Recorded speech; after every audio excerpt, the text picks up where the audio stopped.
I think I said on the couple of previous videos on doing uh, reading of the Proverbs every day if possible.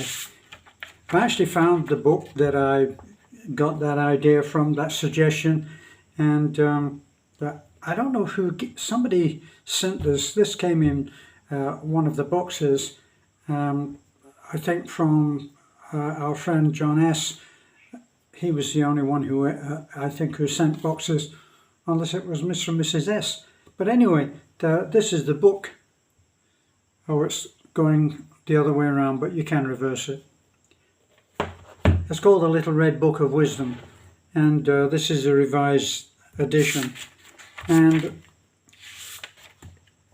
it actually talks about how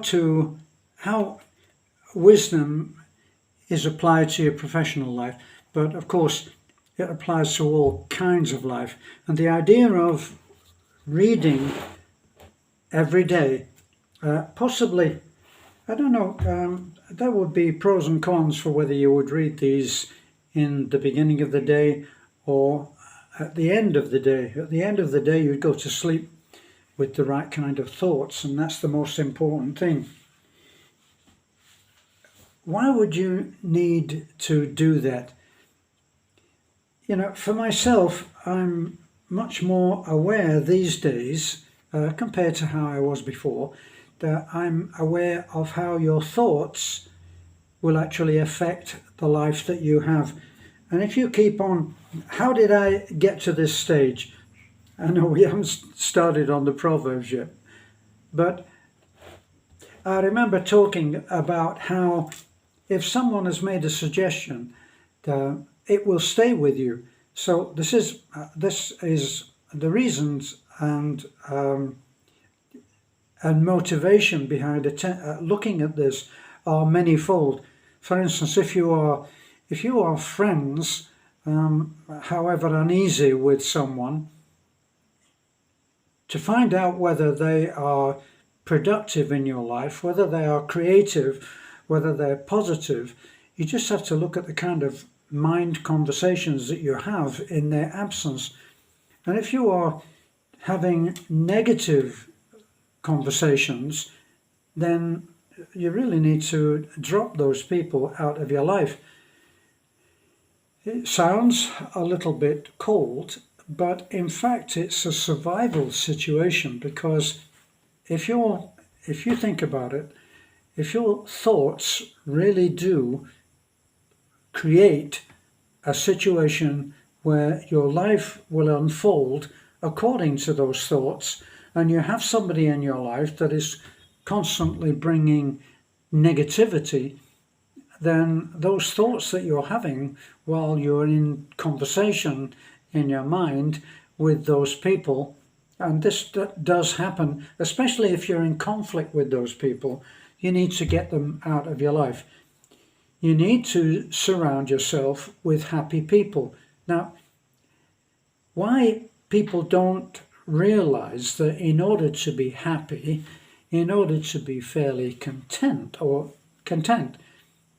you need to surround yourself with people who are at ease, in comfort with themselves, because if they're not comfortable with themselves, if they're not happy within themselves, they're not going to be able to bring any happiness and peace to you. So one of the first things that you have to do when you're trying to get your life in order is to search out who should be in your life and who shouldn't.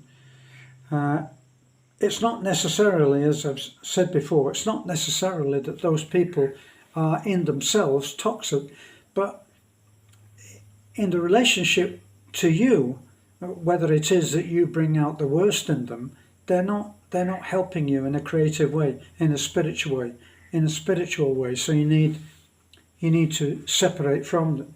I've had that myself, and what made me decide that I would, in America they always have the phrase for it, don't they? They call it, you have to fire your friends. And I had to fire a particular person since I came to the Philippines. I had to fire someone who, whenever I thought of them, it would turn out to be a negative kind of mental inward conversation. So I had no problem in getting them out of my life. If I think of them now, I try to think in terms of forgiveness, but not forgetness. Okay? So you forgive, but you don't forget. Because if you just go back into that situation again, you'll have a repeat of everything that you tried to avoid in the first place. So that's the idea.